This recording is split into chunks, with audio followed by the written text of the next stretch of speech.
अस्सलाम वालेकुम नाज़रीन, मैं हूँ रिजवान नसीम मिनाज। चौधरी एजाज साहब आज हमारे साथ फिर मौजूद है। एक टॉपिक है, उसकी हम बात करेंगे। अस्सलाम वालेकुम चौधरी साहब। जी वालेकुम सलाम। सर कैसे हैं आप? ठीक ठाक जी हैं? अल्लाह का शुक्र है। चौधरी साहब, एक तो आपका इंटरव्यू लेना मुझे बड़ा अच्छा लगता है और मुझे बड़ा मज़ा आता है आपसे बात करने का, इसलिए कि आप बात ज़रा खरी खरी करते हैं और करनी भी सियासतदान को खरी और सही बात करनी चाहिए। जी सर। पहले तो सर अवाम जो सोच रही थी कि बजट पास ही नहीं होगा, जी सर। फिर बजट पास हो गया, ठीक है ना। फिर सीनियर जर्नलिस्ट हैं हमारे हारून रशीद साहब, उन्होंने उससे पहले खबर ब्रेक की कि बहुत सारे अरकान चौधरी एजाज साहब के घर में इकट्ठे हुए 28 के कोई लगभग लोग थे। इसकी क्या वजह, इसके पीछे क्या है सर? नहीं, ये तो कोई सीक्रेट नहीं है, ना ही कोई ऐसी चीज़ है और ना ही कोई पीटीआई में ऐसे अरकान हैं। इवन आपको पता है राजा रियाज साहब और उनके इंटरव्यू बहुत आए, लेकिन वो वोट पे सबके कंसेंसस था और है कि वोट इमरान खान की अमानत है, पीटीआई की अमानत है, क्योंकि उन्होंने टिकट पीटीआई के जो आपको निशान पे लड़ा और वो पाबंद है पार्टी डिसिप्लिन के। लेकिन तमाम अरकान के जिनके हल्के होते हैं ना सर, उनके अपनी वो उनके ऊपर प्रेशर होता है अवाम का, क्योंकि अवाम डिमांड करते हैं डेवलपमेंट प्रोजेक्ट्स की, अवाम महंगाई की और बहुत सारी चीज़ें होते हैं जिनकी, और यही असल में जमहूरियत है।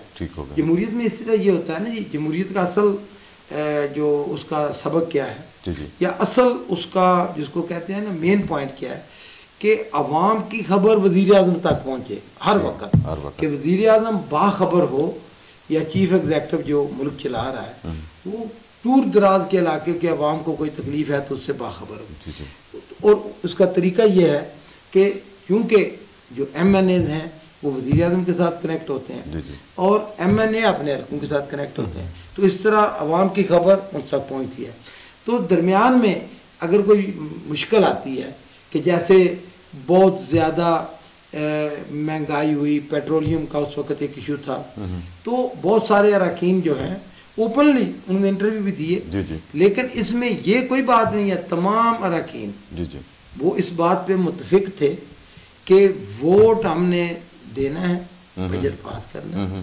लेकिन ये वज़ीर आज़म साहब की मेहरबानी है, वज़ीर आज़म साहब ने कहा नहीं, आपका जो भी हैं तो असद कैसर साहब जो स्पीकर साहब हैं, असद उमर साहब, जुल्फी साहब, वैसे भी हमारे उनके साथ तल्लुकात हैं पार्टी में, तो वैसे भी तमाम अरकान जो थे ठीक है ये हमारे घर में थे, लेकिन वो तैयार थे जाने के लिए। लेकिन वो आ गए तो उन्होंने ज़रा उनके जो गिले शिकवे होते हैं वो उनसे बात की और उन्होंने कहा जी कि हम तो इस बात में तो कोई इख्तलाफ है ही नहीं, तो सारा वो मामला खुश रसूबी से तय हो। सब उस दिन इमरान खान साहब का शाही भी चल रहा था, वो 28 कौमी असम्बली और अरकान आपके घर में क्यों जमा हो, इसकी क्या वजह है?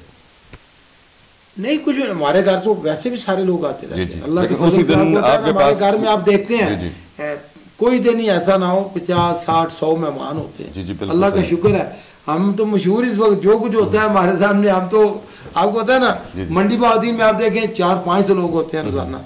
नहीं जैसे हारून रशीद साहब ने कहा कि जी मैं F7 बड़े राम राम से बात कर रहे थे, तो आपके चौधरी एजाज साहब के घर ही मतलब सारे इकट्ठे हुए, मतलब वही बताना, इतना कोई सीक्रेट चीज भी नहीं थी ये। नहीं तो सारे मिनिस्टर भी आते हैं मेरे पास, हमारे दोस्त है ना जी। हाँ मेरे हमारे तो नून के भी आते रहते हैं जो दोस्त है, सही ये मतलब थोड़ा ही है। मेरे बहुत सारे नून के मिनिस्टर थे पहले, आज भी MNA है, मेरे साथ दोस्तियां हैं। असद उमर साहब आपके पास आए, मेरे पास नहीं आए, वो देखें वो ऐसी कोई बात नहीं कि कोई जिरगा लेके आए या नहीं, ये तो बातचीत होती रहती है पार्टी में, पार्टी के अंदर। वैसे भी असद साहब के साथ मेरी बड़ी दोस्ती है, स्पीकर साहब के साथ दोस्ती है, और जुल्फी तो मेरा भतीजू जैसा है, उसके वालिद साहब के साथ बड़ी दोस्ती है, और जुल्फी खुद मेरा बहुत ही अच्छा उसके साथ ताल्लुक है, बड़ा उसने पाकिस्तान के लिए बड़ा काम किया है, ओवरसीज पाकिस्तानियों के लिए। मैंने जब भी आपको पता है कोरोना के दिनों में, तो मैं तो उसके वैसे भी बड़ा उसको मैं अप्रिशिएट करता हूँ कि मैंने जब भी कहा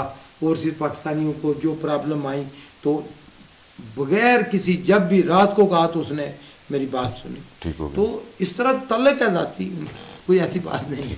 2 मिनट रोक लें, इसके अलावा और पता है कोई क्वेश्चन करूँगा? चौधरी साहब इसमें आप पर्दादारी नहीं रख रहे उधर इमरान खान साहब का शैया जारी था और 28 लोग आपके पास आपके घर आए, तो इसके पीछे क्या है चौधरी साहब?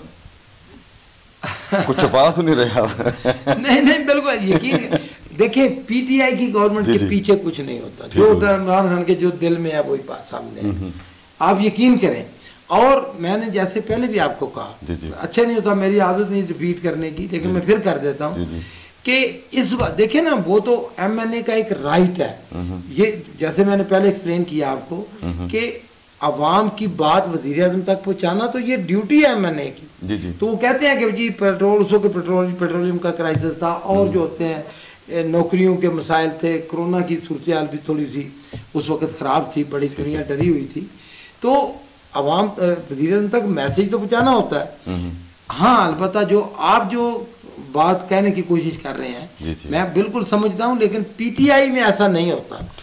वोट जो है किसी का, ना पहले मीटिंग से किसी का ख्याल था कि हमने नहीं देना, ना बाद में। वोट तो उन्होंने कहा कि जी बजट का कोई इशू नहीं है, लेकिन वो आज भी कहते हैं हर, देखें हमने क्या आपसे कोई मशवरा लेने आए थे सारे बंदे सर? नहीं, सारे आज भी उन्होंने कहा, आज भी मेरे भाई ने आज भी हमने वज़ीर आज़म साहब को खत लिखा है कि जी हमें बहुत जो है हमारा एक सराय आलमगीर का रोड है कि उसका आपने वादा किया था, अभी तक उस पर फंड रिलीज नहीं हुआ। तो वज़ीर आज़म साहब ने जवाब दिया है कि भाई उसमें ठीक है, आप PC1 बनाएं, तो जब तक ये कंप्लीट होगा इतनी देर तक फंड आ जाएंगे। तो ये सूरत हाल तो कम्युनिकेशन चलती रहती है। और आप यकीन करें, शायद पहले वज़ीर आज़म इमरान खान कि जिनके साथ कम से कम मैंने काम किया है, मसलन मैंने शौकत अजीज़ के साथ काम किया, बड़ा इजी था उनको मिलना। ज़फ़रुल्लाह जमाली बहुत इजी थे उनको मिलना। इसके बाद जो थे ना, सबसे सख्त था नवाज शरीफ, उनको मिलना बड़ा मसला था, उनसे कम्युनिकेशन मतलब। तो इमरान खान उन सबसे मुख्तलिफ है, उसको मिलना आसान है, बात करना आसान है, जितनी सख्त बात करें आप, he is very good listener, सबसे अच्छी बात जो उनकी है।